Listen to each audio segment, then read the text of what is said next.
কুমিল্লায় বাস ও ট্রেনের মুখোমুখি সংঘর্ষে প্রাণ গেছে ঝিনাইদহের ৫ জনের।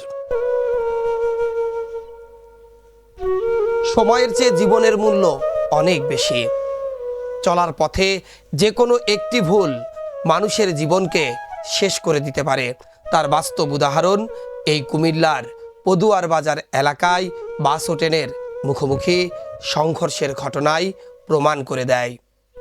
এই ঘটনায় এখন পর্যন্ত ১২ জনের প্রাণ গেছে। এই ঘটনায় আহত হয়েছে অন্তত ২২ জন। ঝিনাইদহের ৫ জন রয়েছে এর মধ্যে, যার মধ্যে মহেশপুর উপজেলার একই পরিবারের ৩ জন সদস্যও আছেন। ঝিনাইদহের মহেশপুর উপজেলার পাতিবিলা গ্রামের পিন্টু হোসেনের স্ত্রী লাইজু খাতুন ২৭, তার ২ মেয়ে খাদিজা ও মরিয়ম।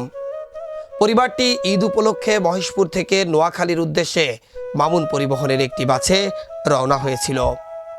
এছাড়াও মহেশপুর উপজেলার ভালাইপুর গ্রামের সোনালী বেগম ঘটনাস্থলেই নিহত হন।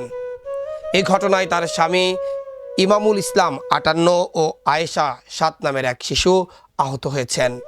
তারাও নোয়াখালীতে বড় ছেলের বাড়িতে বেড়াতে যাচ্ছিলেন।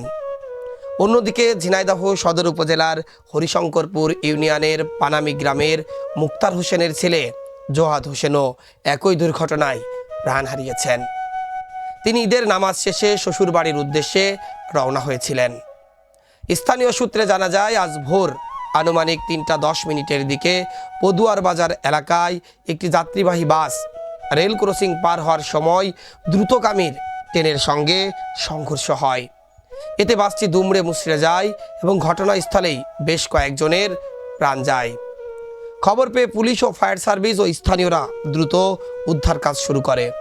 আহতদের বিভিন্ন হাসপাতালে ভর্তি করা হয়েছে। এই মর্মান্তিক দুর্ঘটনায় ঝিনাইদহের বিভিন্ন এলাকায় শোকের ছায়া নেমে এসেছে। নিহত স্বজনদের আহাজারিতে ভারী হয়ে উঠেছে পুরো এলাকার পরিবেশ।